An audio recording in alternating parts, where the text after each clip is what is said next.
ওই যে 52.5 বড়ি রূপার সমপরিমাণ দাম পরিমাণ টাকা তার নিত্য প্রয়োজনীয় বাজার খরচ সংসার খরচের অতিরিক্ত যদি থাকে, কোন দিন?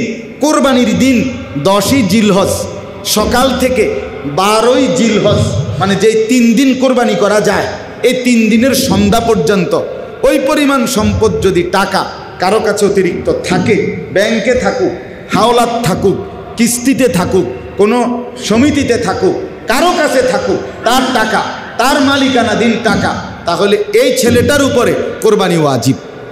এখন যে 30,000 টাকা ফাটাইল, এটা দিয়া বাড়িতে মা বাবার নামে অথবা শুধু বাপের নামে এক শরীক কি দিল?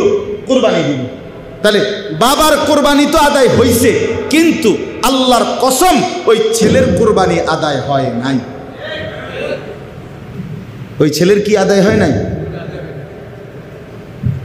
তো তাহলে ওই ছেলের কোরবানি যে আদায় হয় নাই, এভাবে যে 10 বছর, এভাবে যাই যে 20 বছর ধরে হাইতে বাইতিয়া ফাড়ায় তার বাপার নামে কোরবানি হয়, তো তার কোরবানি 20 বছর যে কোরবানি সে দিল না, হইল না তার নামে, কি পরিমাণ গুনাহ জমল বলেন না?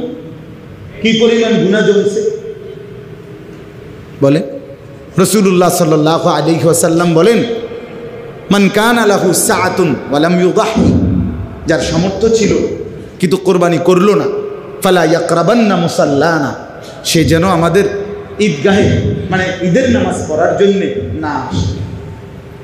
কোরআনুল কারীমের 17 নম্বর পারা 22 নম্বর সূরা, সূরায়ে হজ, এই সূরার 2টি আয়াত 26-27 আমি আপনাদের সামনে তেলাওয়াত করেছি।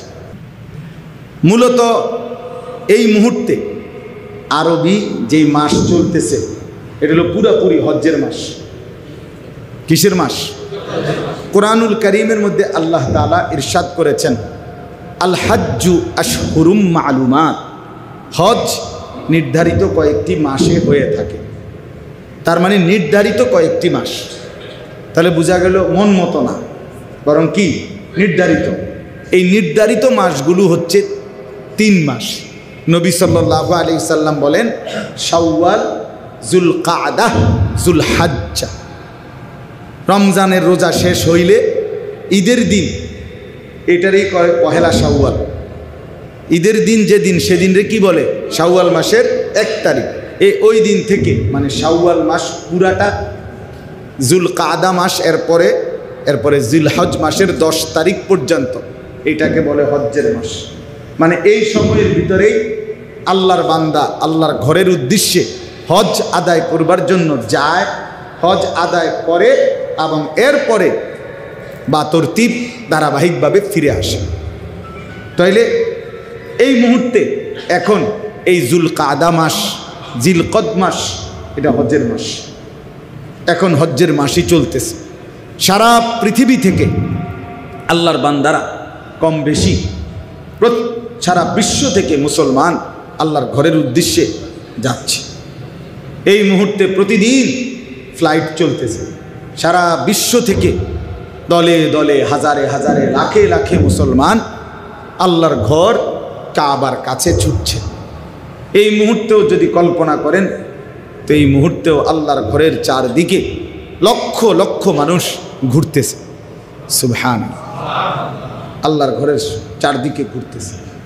এই হজ, এইটার একটু গুরুত্ব আপনাদের কাছে সামান্য একটু বলা, এটা ছিল উদ্দেশ্য। আমাদের মুসলমানদের জন্য ইবাদত, আমরা যে আল্লাহর ইবাদত করি, এই ইবাদত মোটা দাগে মৌলিকভাবে 2 প্রকার। এক প্রকার হলো ইবাদতে বাদানিয়া, শারীরিক ইবাদত, যেগুলো শরীর দিয়ে করতে হয়।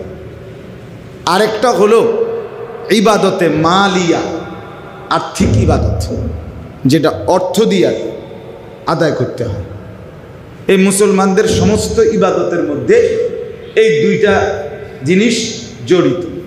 কিছু আছে একেবারে শুধু শারীরিক ইবাদত, কিছু আছে আর্থিক ইবাদত, আবার এমনও আছে যেটার মধ্যে আর্থিক শারীরিক 2টারই সমন্বয় আছে।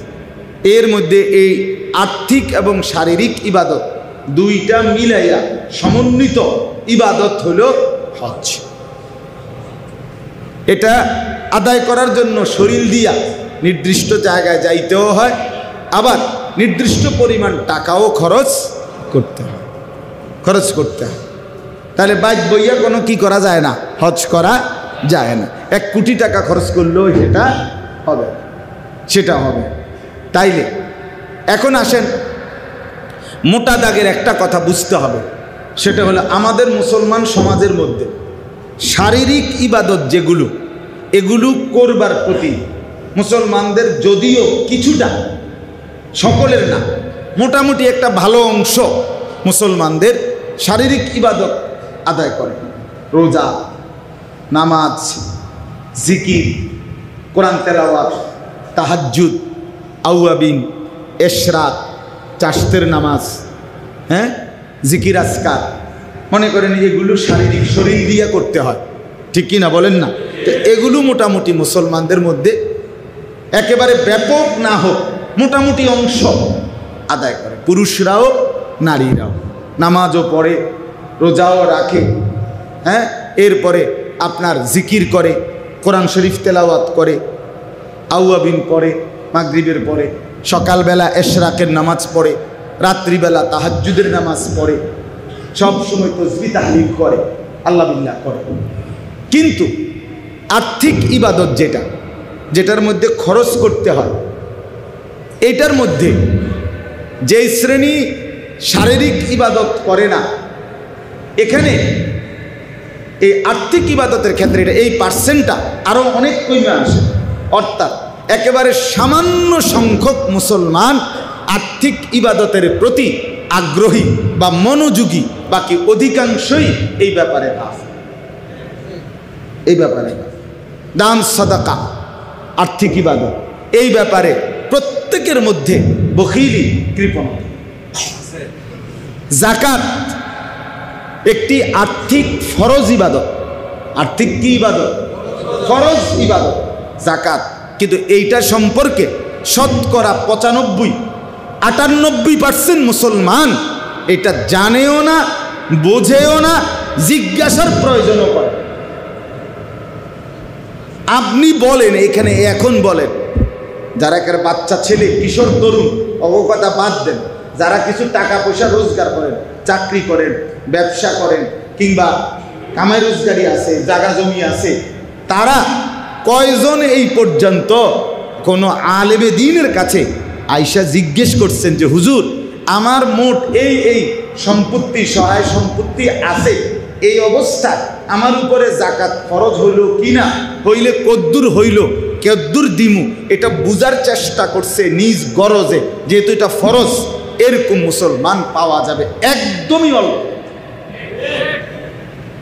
একদমই অল্প। কারো মন চাইলে কিছুটা যাকাত দেয়, কারো মন চাইলে দেয় না। কিন্তু এটা যে একটা ইবাদত এবং এটা যে ফরজ, এটা যে গুরুত্বপূর্ণ, এটার প্রতি মনোযোগ, আন্তরিকতা, যথাযথ মাসআলা বুঝা, শরীয়তের বিধান বুঝার আগ্রহ একদমই কম, একদমই কম। আচ্ছা, 2 নম্বর, কুরবানি। এটা একটা আর্থিক ওয়াজিব ইবাদত। ফরজ আর ওয়াজিব হুকুমের মধ্যে যদিও 2টা, কিন্তু আমলের ক্ষেত্রে বরাবর। ফরজও বাদ দেওয়া যায় না, ওয়াজিবও টোটালি বাদ দেওয়া যায় না। কথা বুঝছেন আপনি? ফরজ ওয়াজিব হুকুমের মধ্যে কি আছে, এক স্তর কম বেশ। এটা ফরজ, এটা ওয়াজিব, কিন্তু পালন করার বেলায় 2টাই সমান। ফরজ বাদ দেওয়া যায়, ওয়াজিব বাদ দেওয়া যায় না। তাইলে কোরবানি একটি ওয়াজিব আর্থিক ইবাদত, কিন্তু আমাদের সমাজের কয় % মুসলমান ঠিক মতো এই কোরবানিটা আমার উপরে ওয়াজিব হলো কি না বাস্তবিক অর্থে, আমি এবারে অভাবে থাকি, আমার টাকা পয়সা কম হোক, কিন্তু আমার উপরে যদি ওয়াজিব হয় তাইলে তো আমাকে করতেই হবে, ঠিক কি না বলেন না? আমার এখন বিরাট ঝামেলা, এরপরেও আমার ছেলেটা অসুস্থ, তো তাইলে কি আমাকে ডাক্তার দেখাইতে হবে না? আমার এখন ব্যবসায় টাকা দরকার, অনেক টাকা, কিন্তু তাই বলে কি আমি আমার সংসারের বাজার করতে হবে না? তাইলে কুরবানি এটা একটা আর্থিক ওয়াজিব ইবাদত। এখন শতকরা কয় পার্সেন্ট পুরুষ নারী মুসলমান এটা বুঝার চেষ্টা করে যে আমার কি থাকলে, কি অবস্থা থাকলে, কদ্দুর সম্পদ থাকলে কুরবানি ওয়াজিব হয়, এটা বুঝার মানসিকতা একদমই কম।